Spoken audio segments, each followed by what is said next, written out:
스카이어 서프 타임즈 2024년 1월 21일자를 진행하도록 하겠습니다. 구독, 좋아요 부탁드리고요. 필요하시면 1.5 배속을 보시기 바랍니다. 부동산 시장 침체와 저출산 한꺼번에 해결할 열쇠라는 제목으로 토미사 카사토시라는 척식대 해외사정연구소 교수라고 소개를 하면서 보도가 된 내용이 있습니다. 일본 얘기인 줄 알았더니 중국 얘기를 하고 있네요. 인도받은 맨션은 하자품이 많다. 중국 경제가 GDP의 25%가 부동산으로 쭉 비중을 가지고 발전해 왔는데 이것이 요즘에 좀 안 좋다 이런 얘기죠. 그래서 그 표현이 구입한 부동산이 소금에 절여 있는 한 소비 심리가 살아나지 않는다. 이렇게 베이징에 있는 기업 경영자 A씨의 그 표현을 소개를 했습니다. 움직이고 있는 엘리베이터는 4기 중 하나뿐이 움직이질 않고 있다. 중국 공산당의 방향성은 당초부터 일관되어 있는데 요컨대 구입자는 지키지만 개발업자는 지키지 않는다라고 하는 것이다. 이런 것들을 구매자 보호를 목표로 한 것을 보교로 정책이라고 하는데 중국식 표현이겠지만은 그래서 한자를 가져왔습니다만은 안보할 때 이런 보자 아니에요? 교류라는 것은 이제 교환한다. 이런 건데 대충 감은 잡겠어요. 이렇게 되는데 여기에서 당초 기대했던 소비자들의 기대보다는 소비자의 손에 들어온 물건은 모든 자산 가치가 크게 줄어 뒷맛이 개운치 않은 것이 실태다. 이렇게 소개를 하고 있습니다. 그동안에 중국인들은 아파트 가격이 2배로 오르는데 익숙해진 사람들이라고 소개를 하면서 영향을 받는 섀도우 뱅킹도 주로 부자들의 잉여자금 운영이었는데 중국 공산당은 부동산을 복수라고 그랬으니까 아파트를 여러 채 가지는 사람들을 위해서 경제정책을 결정하는 것은 아니다. 인민들을 위한 그런 거를 한다는 식으로 얘기를 하겠는데 현실적으로는 그게 아니라는 거를 앞에서 미리 언급을 했죠. 부실한 아파트를 분양해가지고 뭐 하겠느냐 이런 얘기인데 아들들을 위한 맨션은 현재 6억이다 이렇게 소개를 하고 있는데 향후 중국 경제는 단적으로는 복잡한 외부 환경과 충분하지 않는 내수로부터 오는 리스크 전출 강국장이라고 하는데 전출 중국식 한자나 일본식 한자에 대해서 좀 익숙하지 않으니까 뭔 뜻인지 감은 잘 안 옵니다만은 리스크가 자관 따라다닌다. 그리고 장기적으로는 저출산이 문제다 하는 것은 이제 한중일 다 마찬가지죠. 그러는 가운데 부동산 시장이 회복되기 위해서는 도시화율을 해야 되는데 이게 또 무슨 뜻이냐면은 도시로 인구가 집중이 돼야 아파트 가격이 오를 거 아니냐 이런 뜻으로 얘기하는 거고 결혼이 또 관건으로 될 것으로 보인다 얘기했어요. 이율 좀 배반적인 것 같기도 하죠. 근데 일단 6억이라는 맨션이 6억이다 그러는데 또 좀 전개해서 표현하면은 중국에는 결혼 전 남자들이 여자들을 위해 신혼집을 마련해야 되는데 전통적으로 한국도 좀 그런 식이었죠. 저도 결혼할 때 전셋집은 제가 마련하고 집은 못 샀지만은 살림살이는 이제 집사람이 사오는 거로 그렇게 일반적으로 했었죠. 저는 집을 못 사고 전세로 시작을 했었습니다. 그 풍습이 완고하게 뿌리내리고 있다. 그리고 실제로 부동산을 구입하는 것은 신랑 자신이 아니고 그 부모들이라는 게 문제다 이거죠. 젊은이들이 부동산을 아파트를 살 능력이 없다 이게요. 이것이 큰 부동산 수요를 지탱하고 있다는 거예요, 현재. 전직 관료 출신 남성이면 꽤 뭐 관료 출신이면 공산당 출신이기도 하고 할 것 같은데, 우리 집은 아들이 둘이 있으니 또 여자는 안 낳고 아들 둘만 낳네, 저처럼. 정년기가 됐을 때 지출을 생각하면 밤잠을 설치게 된다며 이렇게 한탄한답니다. 현재 베이징에서 아파트를 산다면 지금 시세로는 3천만 위안, 6억엔. 그러면은 이게 되게 비싼 거 아니에요? 6억엔이면 우리나라 돈으로 얼마야? 60억?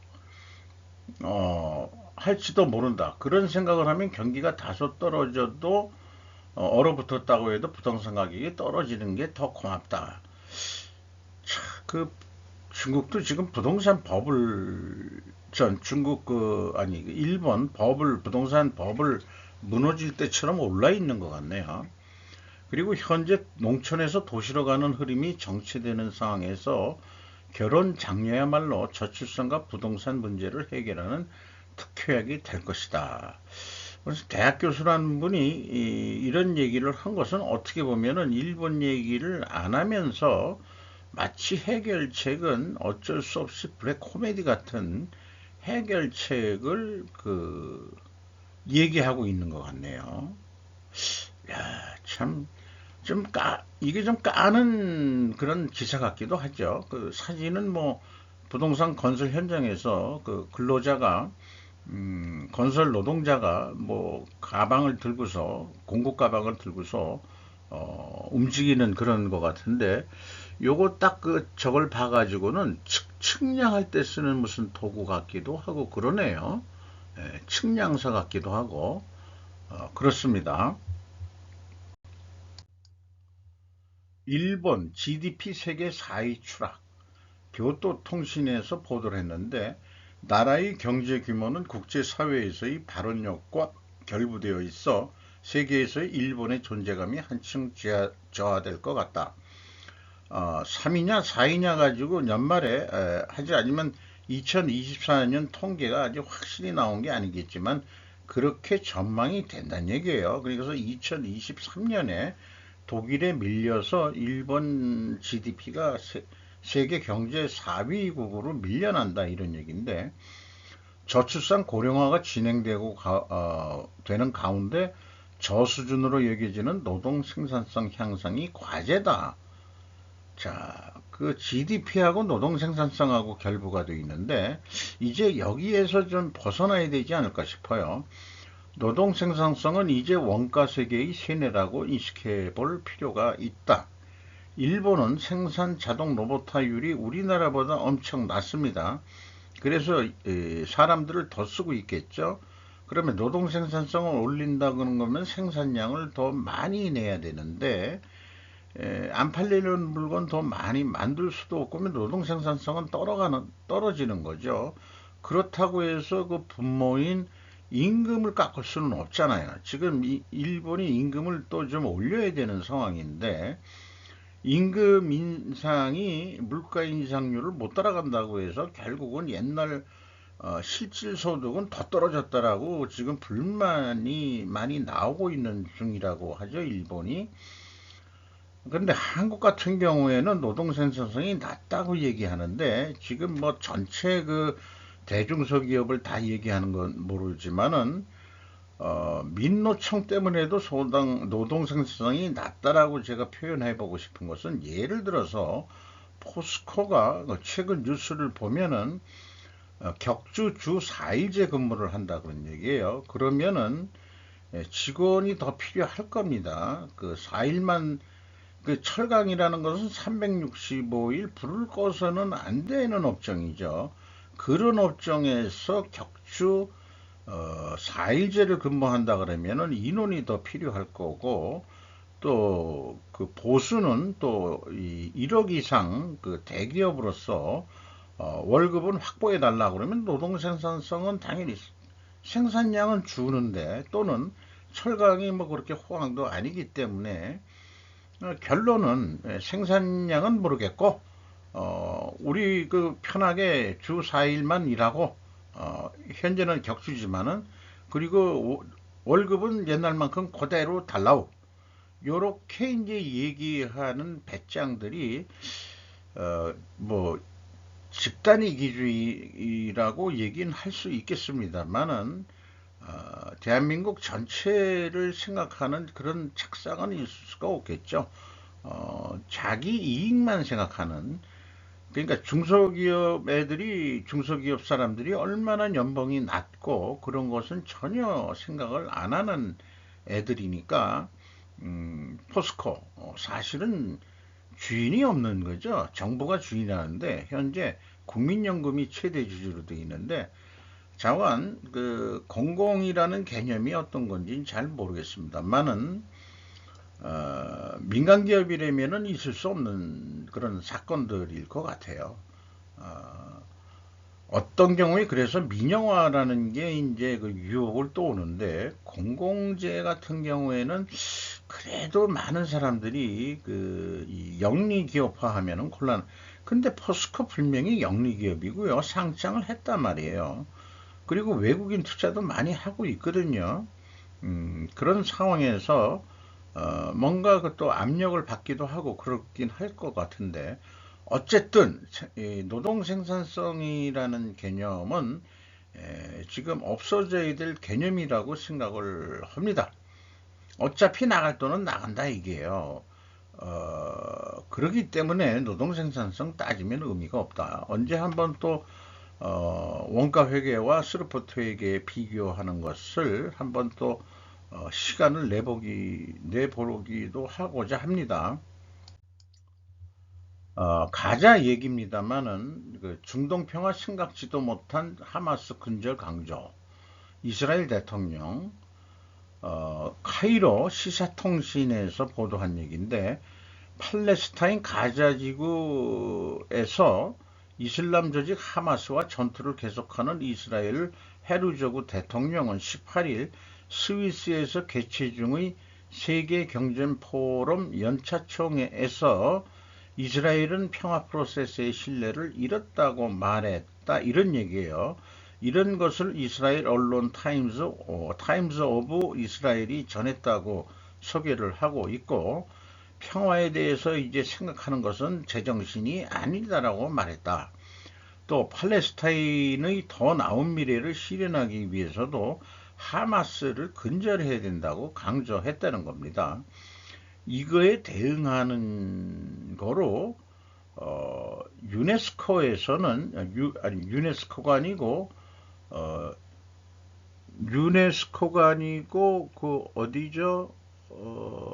유니세프, 유니세프가 뭐 한국 유니세프는 그 유엔 기관 아닙니다. 이름만 똑같이 해가지고 돈 뜯어 먹는 애들이고 여기에서도 이런 사진을 게재하는 것은 어린애가 아주 못 먹어가지고 지금 뭐 이렇게 되는데 아니 그동안에 그 전쟁 중에 애들이 이몇 명의 신생아가 태어났다고 그래요. 이거 동물적으로는 이해가 되긴 됩니다. 뭐냐면은 사는 것이 안전하지 않을 때는 출산율이 올라간다고 그러죠. 동물들하고 똑같은 것 같아요. 그런 걸 해서 이런 걸 생각해 가지고 지금 인도적 정전이 필요하다, 휴전이 필요하다 이렇게 호소했는데 그 이스라엘 입장은 아닌 거죠. 우선순위가 이거는 인본적인 거는 두 번째 문제고 이 평화 얘기 이따 있고 하지 마라. 하마스부터 죽이는 것이 가자지구의 하마스를 완전히 없애는 것이 우리 이스라엘의 목표다. 그리고 가자지구는 향후 이스라엘의 통치 하에서 너희들은 살아야 된다. 팔레스타인들은 그렇게 얘기하는 게 이제 이스라엘의 정책인 거로 이제 이해가 되는데 미국하고 약간 갈등이 있죠. 정책적인 그런 것들이 뉴스에 나오고 있습니다. 그래서 평화에 대해서 말하지 말라 이런 얘기를 하는 거예요. 요거는 우리나라 좌파 정권 애들 좌파 애들한테 하고 싶은 얘기입니다. 평화 운운하지 말라. 대만도 지금 양안 관계가 있고 그다음에 세계 곳곳에서 전쟁이 터지고 있는데 한국만 평화한다. 북한하고 아사바사 해가지고 평화를 해가지고 그 야당 그 대표 이재명 씨 같은 경우에는 그런 정신을 가지고 지금 얘기를 하고 있죠. 아마 그 이재명 씨한테 그 하마스가 아니고 이스라엘 대통령인 여기 이름이 아까 누구라고 돼 있더라. 헤르조그 대통령이 이재명 씨한테 평화 좋아하지 말라오. 니들도 우리 입장 대봐. 그리고 북한의 김정은이가 동족이 이미 아니라며. 그런데 사실은 이스라엘 유대인들하고 팔레스타인 가자인들은 고대사로 보면 사촌지간이에요. 나뿌리가 그 셈족인가 어디에서 나왔나 그렇게 되거든요. 셈족인지 무슨 족인지 모르겠지만은 잠깐 이웃 사촌이었다 이게요. 그래서 이게 오래 가면은 이게 이제 완전 그 종교도 틀려졌고 그래 이제 김정은이는 이제 우리 남이다 이렇게 얘기하는 것은 한 뭐 이 상태로 한 뭐 몇 세기가 지난다 그러면은 이제 에, 적이 완전히 되는 거죠. 그 이북에서 내려오신 그 피난민 세대들 다 이제 거의 돌아가실 때쯤 됐고 우리나라도 그리고 뭐 한 1세대만 더 지나면은 뭐 어 북한 애들하고 우리 남쪽 애들하고는 서로 이제는 종족이 틀리다라고 생각하기 시작할지는 모르겠어요. 그러면 적은 죽여도 되는 겁니다. 이미 우리는 동족 상잔의 전쟁을 치렀죠. 형제 자매끼리 2년 전쟁의 희생양이 돼가지고 그렇게 돼서는 우리는 2년 전쟁을 이제는 하지 말아야 되지 않겠냐. 이런 생각까지 해가면서 전투 종교류에 관해서는 서방국과 중동 제국의 가자의 재건에 임할 의욕이 있는 나라들의 연합에 의해서 이스라엘과 가자의 안전을 되찾는 것을 상정하고 있다.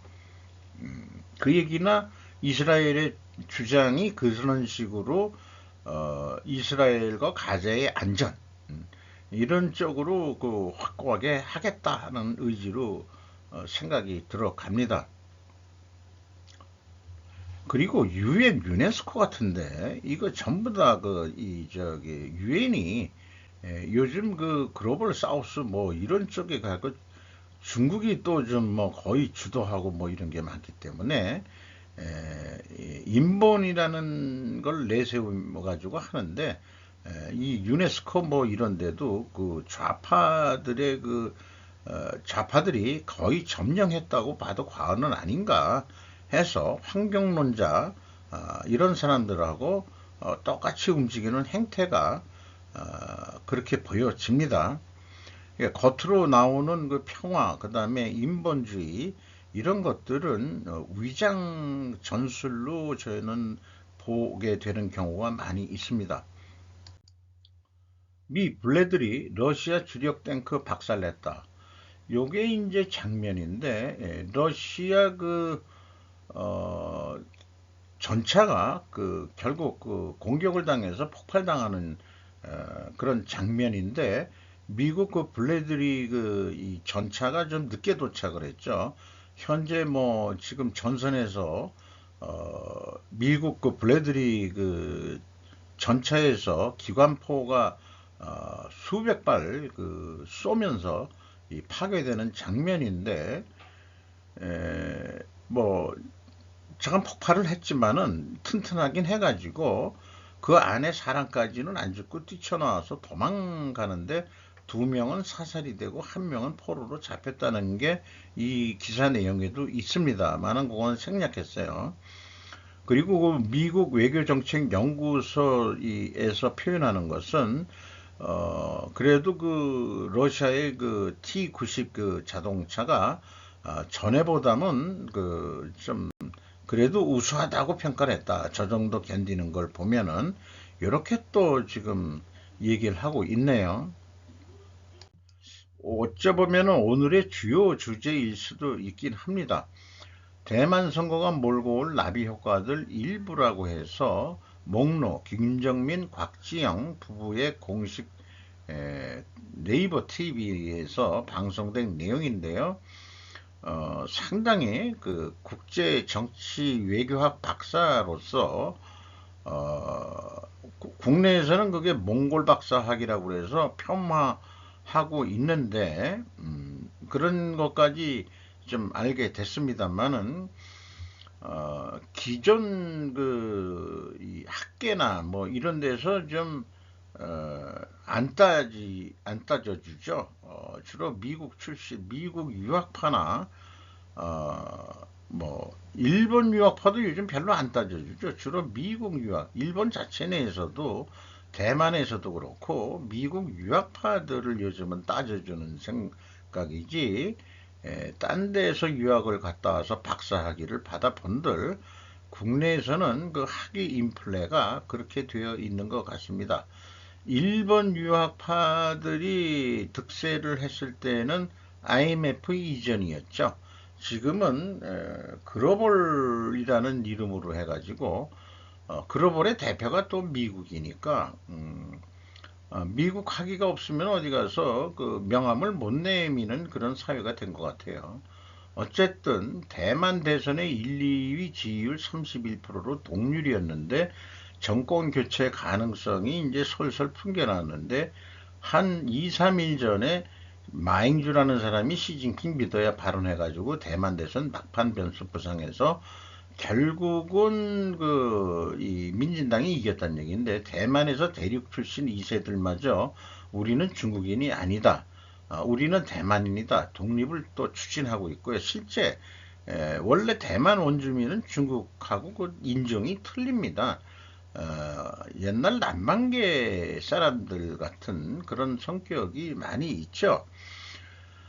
그리고 현재 미국 출신들 정치 전면에 이제 나오고 있다. 이번에 부총통으로 된 사람이 샤오 메이진이라고 돼 있는데, 현재 나이가 이렇게 이쁜 나이가 아니고 지금은 할머니 같은데, 사진에 나온 거 보면은, 소개한 것은 한참, 이게 얼굴을 딱 봐도 혼혈인인 것 같죠? 아버지가 미국인이고 그 다음에 엄마가 대만인인 것 같다, 뭐 이렇게 얘기를 하는데, 미국 유학파라고 그러고요. 그 다음에 그 타이베이 미국 대표로 근무를 했었고, 이런 걸 보면은 완전히 친미 세력이라고 볼 수 있겠습니다. 어쨌든 그건 그렇고, 차관, 중국이 더 압박이 더 나올 수 있는데, 압박을 전쟁까지는 못 일으킬 거라고 그 예상을 하는 내용을 하면서 중국 경제에 대해서 소개를 하고 있습니다.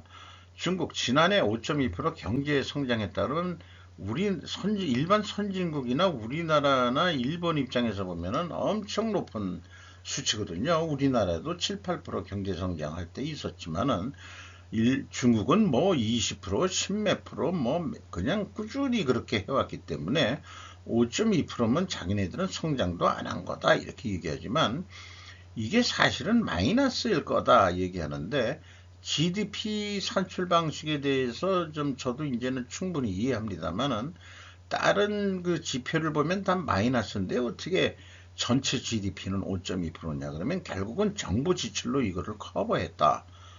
그러니까 부동산 대출로 경제 하락을 막아냈는데, 아마 재정 적자가 심각할 거고, 돈을 계속 찍어낸다 그러면은 뭐 앵화가 아니 위안화 가치는 크게 계속 떨어질 거고, 나중에 소련과 같이 어느 날 갑자기 그냥 다 손들고, 아마 그 시진핑은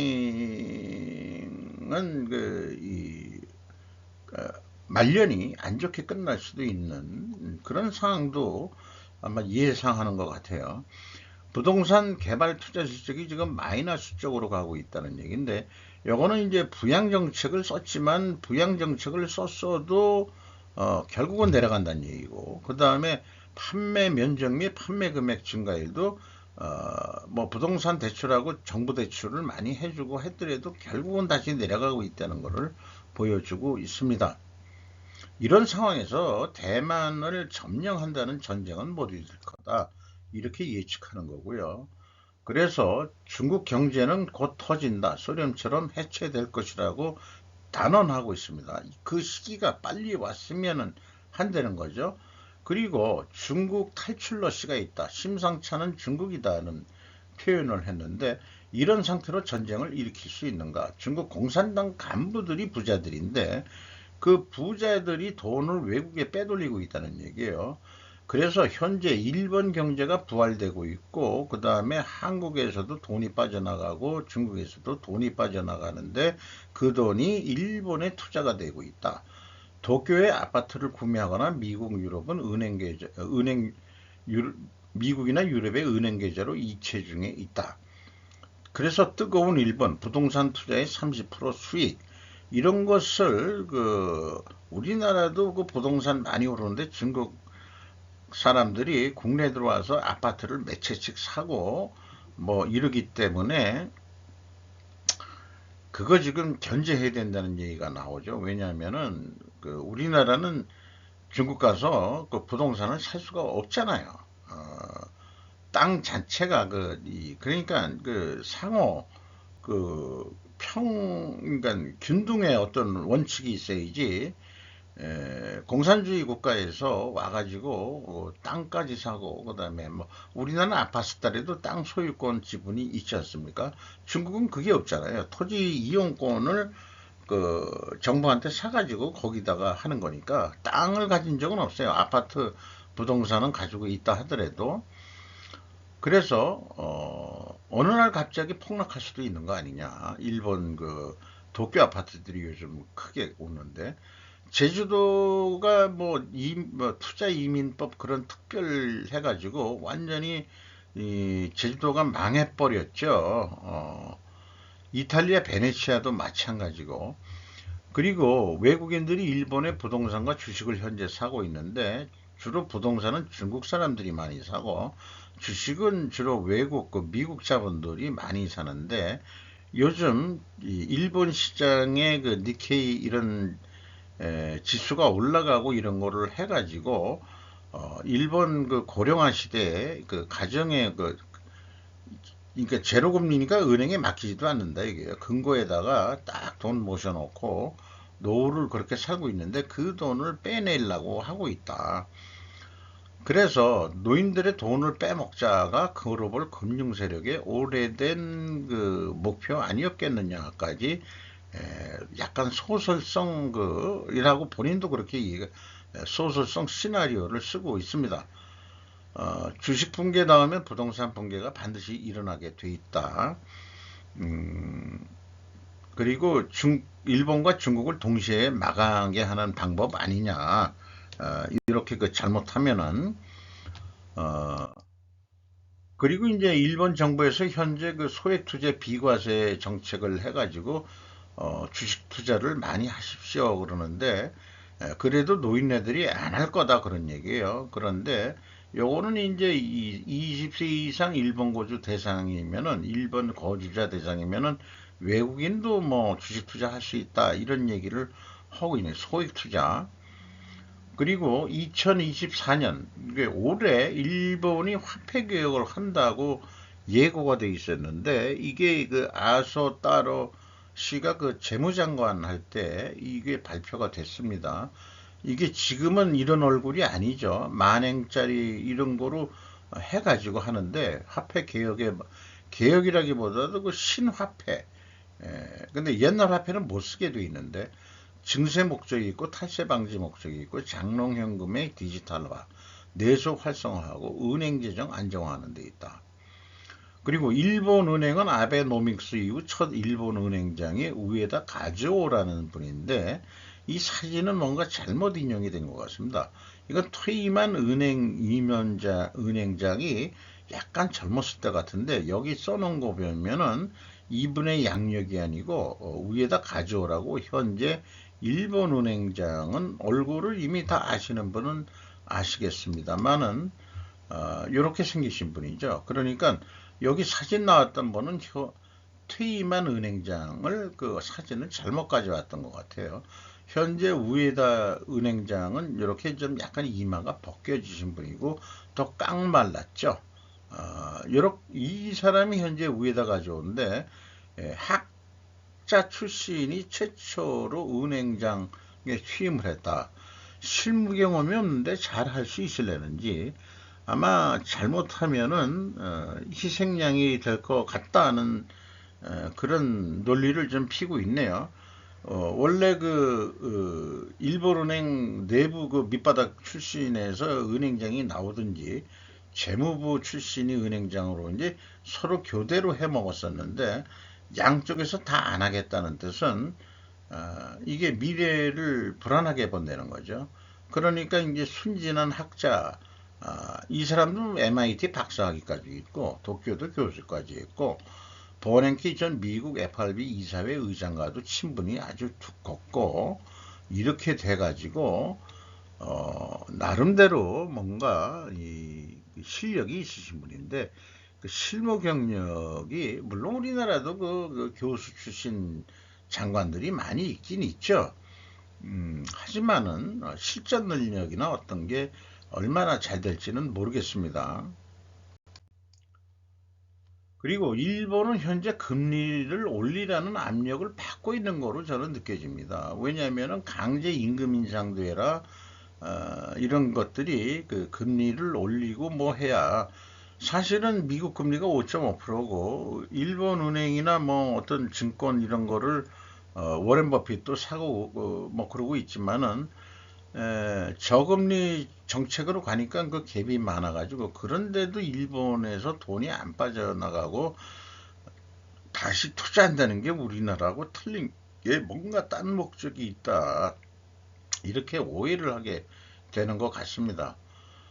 그리고 이제 아파트 가격 월세로 사나 100% 대출 원리금을 갚거나 똑같았는데 이거가 이제 금리가 오르면은 월급이 안 오르는 한은 에, 이자하고 원금까지 갚아 나가야 되니까 지금 벌써 금리 조금 올렸다고 해서 지금 한국 그 영끌 사람들이 힘들어가지고 막 매물로 내놓고 뭐 그래서 아파트 가격 한국이 내려가고 있다고 그러죠. 어쨌든 저는 부동산은 지금 그 콘크리트 가지고 철근 넣은 게 뭔 수십억씩 하고 있느냐 그건 말도 안 된다. 개별주택을 짓는 데면 돈이 더 개별주택은 돈이 건축비가 더 들어갈 텐데 그거는 개별주택 가격은 오히려 싸고 아파트가 시멘트 콘크리트에 철근 가지고 진 게 무슨 수십억씩이나 하고 자빠졌냐. 뭐 내장재가 얼마나 좋은지 모르지만은 잘못된 가격이라고 저는 봅니다. 그러니까 중국도 그렇고 일본도 그렇고 아파트 가격 내려가야 된다고 저는 봅니다. 소비 축소 인플레이션 완화, 원금이 깎이면 주식 투자할 확률이 매우 높다. 일본인들이 투자하면 외국 자본은 빠져나갈 것 같다. 올려놓고 높게 팔아서 치고 빠진다. 그러면 이제 끄트머리 이제 꼭 상투 잡고서 일본 장롱 그 돈들이 다 날라간다. 이렇게 빼먹는다. 이런 거 아니겠냐 이게요. 그런 걸 왜 결국 하느냐 그러면은 근본적으로 우리나라는 미국 국채를 가지고 있을 만한 역량이 없는데 일본이 미국 국채를 제일 많이 가지고 있어요. 그리고 2순위가 중국입니다. 언젠가는 갚아야 될 돈이죠. 못 갚으면은 이자만 계속 주는 거예요. 저기 그 미국에서 그리고 연장하자 뭐 이런 식으로 하는데 그걸 언제까지 하겠냐. 그러니까 완전히 이거 국채 부채를 떨라 그러면은 돈을 다시 끌어들여야 되는 거죠 미국으로. 그래서 이제 우리 갚았어 그거 퉁치자 뭐 이런 식으로 어떻게 할지 어떻게 될지 모르겠지만은 그래서 지금 사실 국채를 많이 가지고 있으면 안정적인 것 같은데 미국이 부담이 되니까 중국하고 일본하고 또 이번에는 동시에 죽이려고 그러는 거 아니냐 이런 해석까지 있는 거네요. 여기다가 뭐 사우디 언론인 암살이 돼서 일본 소프트뱅커가 또 거기에서 무슨 연결이 있었는지 또 그런 얘기도 좀 소개를 하고 있고 아베가 트럼프하고도 친했지만 결국 뭔가 친중행위하라고 우주개발 운운할 때 그 소프트뱅크하고 사우디하고 뭐 연결이 돼가지고 뭐 하려고 그랬는데 일본의 그 이 우수한 그 우주 기술 개발 기술이 중국으로 넘어갈 뻔했는데 그게 미국 기술이 일부 있었던 것 같기도 하다는 얘기예요. 아베가 죽은 게 그냥 죽은 게 아니다. 그냥 그 우리나라 그 무슨 그 통일교 이거는 겉으로 내세운 거지 실제 내막은 딴 게 있을 수 있다. 그래서 아베가 일본은행 정부 자회사 발언에 재무상, 그러니까 총리가 그 위에인데 재무상이 아니다라고 반발을 할 정도면은 이게 뭔가 믿는 구석이 있으니까 그럴 거 아니야. 아베가 그런 발언을 하더라도 그러면 아베 당신 생각 잘못됐어. 그런데 그대로 그냥 밀고 나간다면 어떻게 있어요? 남는 거는 죽음뿐이 없는 거다 이런 얘기죠. 이렇게 풀이를 하고 있네요. 일본 정부 벌써 트럼프와 접촉 모색, 골프 친구 아소 따로를 전면에 내세우고 있고, 그리고 그 자민당 내에 이 파가 있는데 5개 파가 있었는데 이번에 뭐 정치 자금 불투명으로 해가지고 아베파 날리고 니카이파라는데 2군데를 날렸답니다. 이게 관행이고 뭐 그러는데 그러면은 남는 게 아소파하고 모테기파하고 기시다파 현재 요 세 사람들은 똘똘 뭉쳤다 이게요. 그러니까 구 아베파하고 니카이파라는 데를 이번에 2군데를 쳤는데 결국은 미국과의 창구를 이 아소따라오가 하려는 것 같다. 그래서 아소따라오가 기시다를 또 높게 이렇게 립 서비스를 해가지고 자관 괜찮은 인간인 것 같고 반경 능력의 보유 국방비 증액을 달성했다 해서 전쟁 가능 국가 됐다. 세계 3위 군사대국으로 될 것이다. 이렇게 이제 얘기를 했는데 이거는 사실은 군사대국화하는 것은 아베도 추진했던 거예요.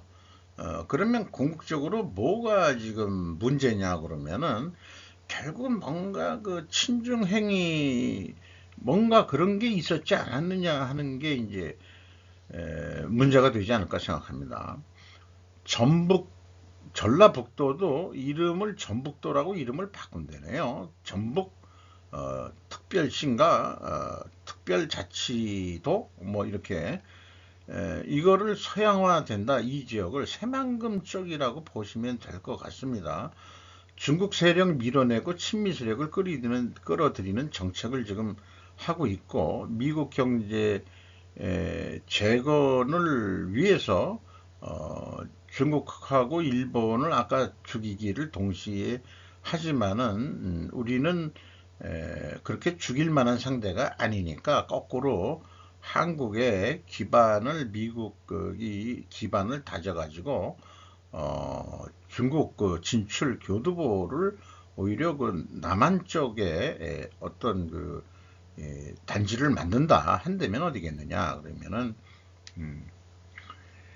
서울 경인지방 뭐 하도 땅값 비싸고 그러니까 미국 애들이 새만금 당신들 잘 많은데 우리 거기 가서 사업을 해볼게. 저건 이 중국 자본 다 밀어내야 됩니다. 그리고 전라북도는 이낙연 씨가 좀 장악해야 되지 않겠냐. 전남은 아직 그 너무 세가지고 향후. 근데 이 인요한 씨가 또 순천 출신 아니에요. 아니 그 제가 얘기하는 것은 그 전북부터 하지 말고 전라남도 완도부터 하래도 완도의 국제항부터 좀 줘봐. 신라 때 해상 이 뭐야 그 누구야 그 장보고가 그 무역했던 데가 거기 그 완도 아니요. 응? 그러니까 거기서부터 그 부산처럼 제2의 부산 완도 에서부터 해가지고 쭉 올라오라고 그래가지고 그렇게 해서 좀 해야 되지 않을까 싶은데 부동산 투자 이민제로 거주 자격 얻은 외국인의 94%가 중국인이다. 제주도 이거 문제가 있다 이게요. 10억 들고 나타난 중국인들 제주 부동산 투자 이민 꿈틀 이런 거 하면은 안 된다 이거예요. 중국과 금융 연안계에 빠져서는 안 된다. 한국은 잘하면 살아남을 수 있을 것 같다. 김은경 같은 좌파 또라이 정치인 새끼들만 없다면은 미친 짓만 하지 않는다면은 그렇다 이게 중국 자본 계속 끌어들이겠다고 하는데 그 망하게 되어 있는 중국 자본 끌어다가 어떡하 갔단 얘기냐. 이게 세상에 그 이솝우화만 읽어봐도 될 얘기를 이솝 아저씨가 수천 년 전에 가르쳐 줬는데 어느 편에 확실히 이길 놈 편에 서야 될 거 아니냐 이거예요 한마디로. 어, 정치가들도 어느 정도는 가계 정도는 보아야 하니까 여기에서 가계는 그러니까 그 줄거리 없고 그다음에 뭐 한마디로 그 개그에서도 내면 천박해 돈도요 한 그 이 우리나라 재벌처럼 한 3세경영 오면은 돈이 많으면 처음에 천박하게 했는지 몰라도 존경이라는 게 들어갑니다. 세금 많이 내고 그러니까 그 당대 그 한 사람의 문제가 아니고 쭉 그 몇 대 그 부친서부터 이렇게 살아왔다 이런 줄거리 있는 사람들이 이게 정치가들하고 부부연을 맺고 뭐 하고 뭐 하더라도 이런 이게 저는 그 신분사회를 얘기하려는 게 아니에요. 지금 계층사회라고도 얘기는 하지만은 계층도 사다리가 있어가지고 계층 이동도 가능한 게 민주사회여야 되지만 사실 미국도 그 계층 이동이 쉬운 건 아닐 겁니다. 히스패닉계나 뭐 한국계 뭐 정치인도 나오고 뭐 그런 게 100%안 된다면 안 되겠죠. 민주국가는 그렇게 되는데 어느 정도 이런 걸 하려고 그러면은 이 우리나라 정치나 이런 걸 보더라도 이게 부부의 이 가계를 쭉 훑어봤을 때 이런 면으로 봐서는 현재 윤 씨도 조금 처가쪽이 조금 거시기 하다 이거예요. 조금 좀 이게 윤 대통령의 그 약점으로 잡히는 그런 걸 수도 있지 않겠냐 이런 의견이 있은 사람도 많습니다 요즘에.